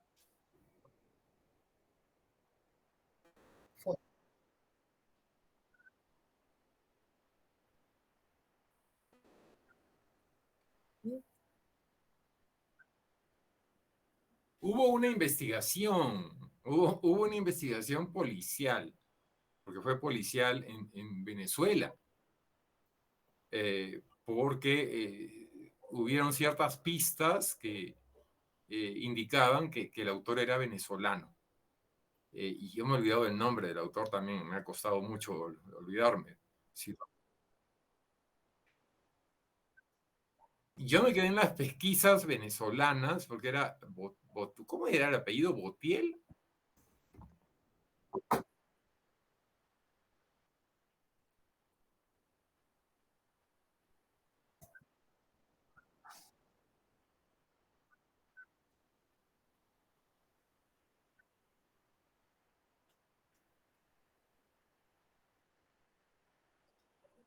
¿Y por qué viene a guisa eso? Esto viene a guisa porque yo relaciono mucho esto para poético con los alcances, no de contenido, pero sí de forma, que podrían convertirse en artefactos memeables.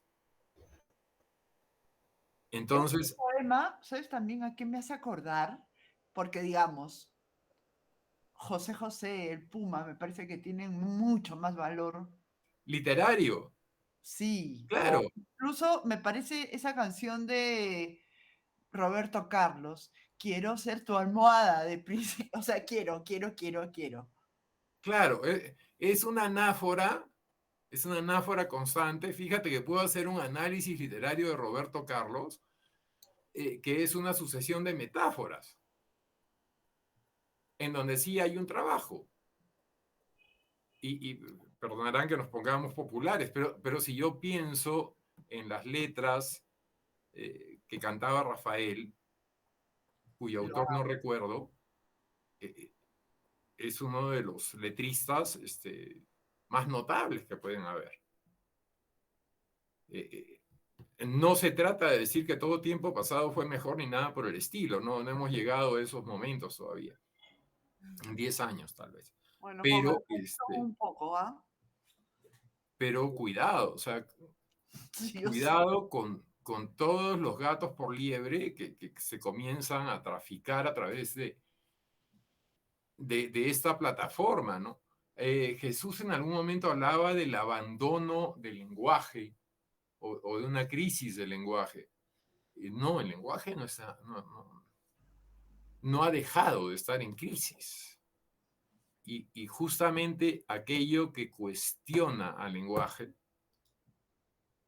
es cuando es trabajado de forma tal que termina perdiendo su sentido original para responder a otros objetivos.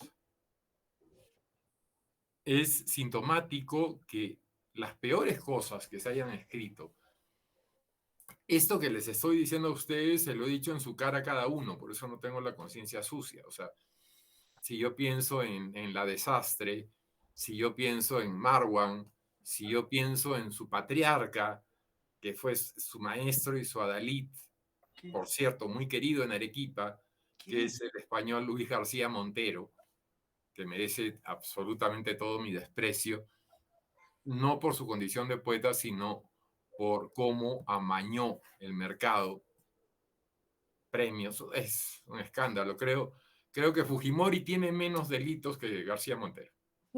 Con eso les digo todo.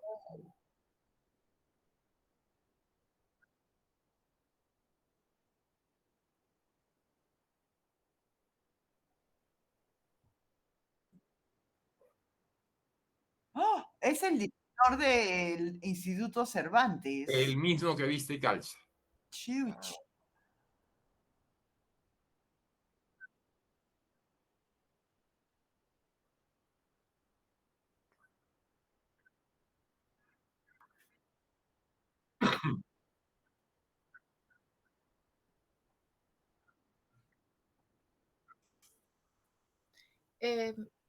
El grupo Visor, Visor creo que trabajaba con el premio Loewe, no sé si lo pronuncio bien. Claro, es el premio Loewe es una filial. Hay más o menos 32 premios que dependen de Visor. O sea, son 32 premios que termina definiendo cuál va a ser la modalidad y estilo de escritura del próximo lustro. No lo puedo creer. Es que es así. Pena. Es así. Horrible. La realidad, o sea, cuando uno deja la escuela, cuando uno deja la maestría y se enfrenta a lo real, Bueno, se da como si cuenta. fuera una arona, debería mandar lo que escribo a esos premios. Pero Capaz. claro, y justo le estoy diciendo a Braulio, uno puede, hay un ecuatoriano amigo mío que está viviendo de los premios que dan allá, porque ya se va ganando 4 o 5. Wow. Al final hay que recuperar el botín de los conquistadores, ¿no? Pero de verdad, o sea, parte del estado de la cuestión es la corrupción. Es la corrupción. A mí me revienta, paréntesis, me revienta Ale, que venga este García Montero ovacionado por Ruiz Rosas para recibir el título de catedrático honorífico de la UNSA y que la municipalidad de Arequipa lo premie. Ay, no tenía idea, no sabía, nunca en mi vida había oído el nombre de este García Montero. Y cuando hablaste pensé que era un poeta joven. No, O sea, imagina tipo esta Sastre. no, es el padre. Es como el Vito Corleone de toda esta hornada. O sea, ¿cuál es la moraleja? No traicionarse. Yo no tengo otra moraleja. Mis valores siguen siendo antidiluvianos. Ahí mentalmente sigo en el siglo XX. Yo no sé, Braulio, si puedes aportar algo, porque la idea era referirme puntualmente a la parapoesía. Ayer escuchaba, como comentario también, un conversatorio en donde se decía que lo actual tenía que ser calificado como pospoesía. Lo actual, 2023. Y hay gente que ha seguido el curso acá, que yo les hemos pasado el libro Pospoesía, que es del año 90, del buen amigo Agustín Fernández Mayó. Entonces, yo siento que hay un estado de confusión, que por eso es bueno, oye, detenerse y cantar la cosa clara. Lamentablemente, la crisis del lenguaje no es el lenguaje, sino es la institución en sí. Yo tengo como, no sé, un planteamiento y una pregunta. El planteamiento que es más que nada para ordenar un poco lo que estabas diciendo. O sea, en parte creo que el problema o la diferencia entre escrituras que existen, que juegan con esto naif, con esto intencionalmente trillado, y por ejemplo lo que hace Sastre es que lo de Sastre es un producto antes que nada, y que está como dijiste o como hiciste énfasis en esto de lo memeable, o sea, te refieres a la definición de meme como que es la original, que incluso tiene que ver con lo genético, Sí, como esta unidad de información que es infinitamente reproducible. Entonces tal son cual. cosas diseñadas para ser infinitamente reproducibles, porque así son fáciles de escribir, puedes sacar un libro nuevo cada 6 meses, y porque está pensado como un producto. Eso como planteamiento, guión, resumen de Sí. lo que has estado haciendo. Con respecto a lo otro que estabas mencionando, lo de pospoesía, que tienes razón, es en los 90. En los 90 ya está, que me olvidé mencionarlo también cuando estaba Carlos, en los 90, en un floppy disk, que para quienes sean menores de 30 son estos disquetes cuadrados que quizás han visto. No sé si son unos disquetes cuadrados que se usaban en las computadoras antiguas. Ah, sí. Y en uno de esos, ya en los 90, Diego Maqueira hace una edición de uno de sus libros, que no lo edita físicamente, sino que lo pone en uno de estos discos. Disquete. Un disquete. Un Para disquete. que lo leas en la computadora, lo tenías lo comprabas así en ese disquete, lo ponías en la computadora y lo leías en la computadora. Entonces ya en los 90 se estaba abriendo, incluso antes, como en alguna medida Carlos dijo, pero ya se había abierto la idea de lo que es un poema. En los 90 está lo de pospoesía en España. En los 90 tú tienes esa declaración en la revista Sí de que te sientes más cercano a una canción de R.E.M. que a tus contemporáneos. Cosa que tiene sentido, porque las tradiciones tanto de Perú como de España tienden a ser un poquito acartonadas, un poquito más literarias, pero a lo que veo es que ya en los 90 se está abriendo ese concepto de poesía. Pero ahora que se ha abierto así a más no poder y que las líneas son difusas, sigue siendo esa una preocupación, o sea, sigue siendo lo que tú llamaste desliteraturización parte de cómo se piensa la escritura, o es tan ubicua esa desliteraturización que ya no es un problema, sino que hay otros problemas en los que enfocarse. Hay otros problemas, o sea, yo no creo que lo de Sastre pueda ser considerado, y lo de desliteraturización lo voy a dejar para más adelante porque es todo un concepto, como algo que sea desliteraturizado, porque tendría que asumir que en algún momento la autora tuvo conciencia de lo literario.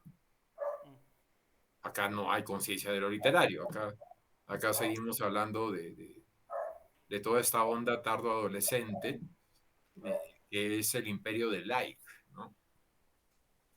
Entonces, yo no creo que tiene absolutamente nada que ver con teoría de la escritura creativa, sino que más bien son formas de marketing infiltradas dentro del estamento literario, para sacarle la vuelta. Una cosa es desliteraturizar.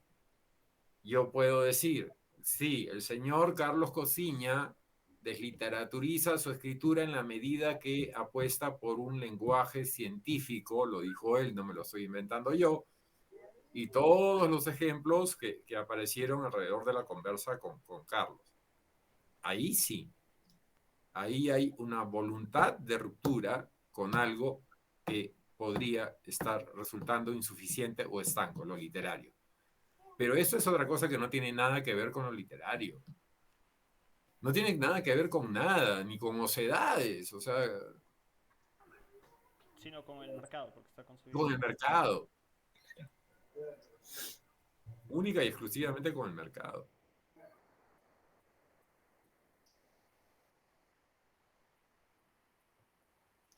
¿Qué tenemos para la siguiente sesión, Braulio, retomando?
Un ratito, ¿qué es argódicas? Ergódicas.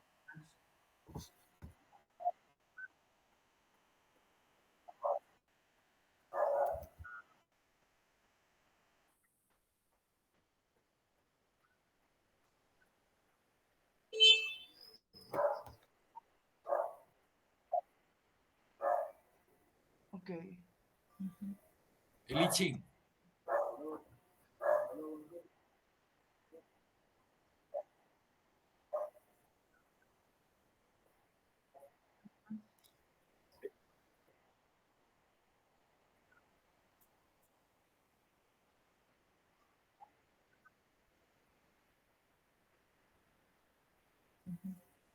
O es como un gen, ¿no? Es como una partícula de un gen.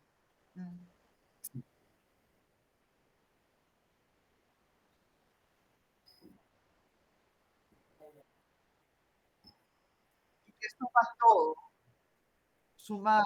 Suma a, digamos, un gen mío, ahí estoy toda yo. Un gen algoritmo. Estoy tratando de tener una imagen de eso, de esa palabra.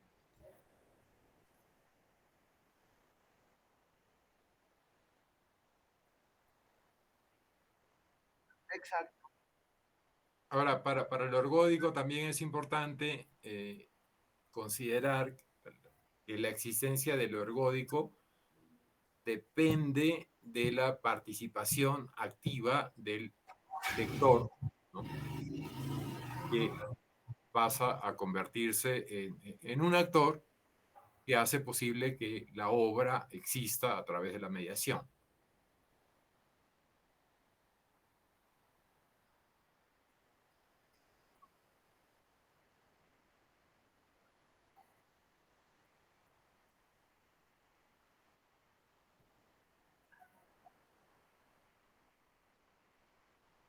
No tiene lo ergódico, es que se me ha quedado pegada la palabra. Hay algo de ergódico en Borges, por ejemplo, en esa idea de laberintos, sí, de ficciones que se repiten. No sé.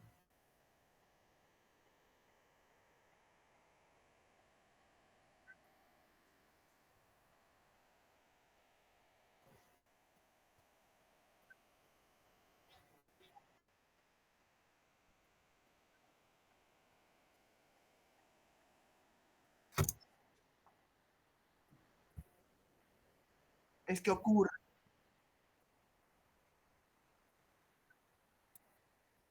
Ok. Así que seguimos la próxima semana.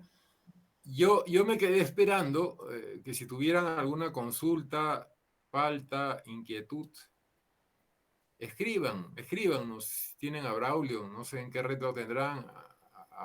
A mí todavía me tienen en Facebook, estoy ya jubilándome también de ese deporte. Pero escriban sin paltas, que para eso estamos, ¿no? Mauricio, ¿puedes dejar tu correo por acá? Claro, mi correo lo escribo.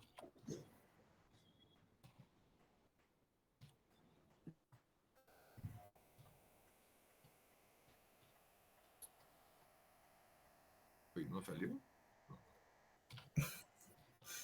Así, acá está. Y por si acaso, mi celular.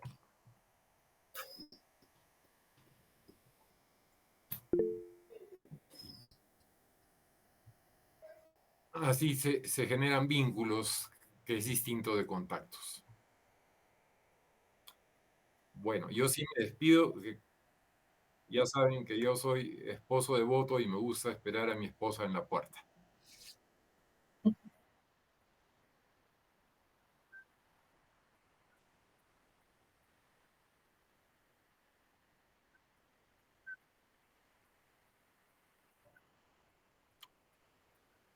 Estoy en tratativas, pero esperemos todavía, sí. Gracias. Gracias Nos a vemos. ustedes. Gracias, buenas noches. Gracias. Chao, buenas Adiós. noches a todos. Buenas noches.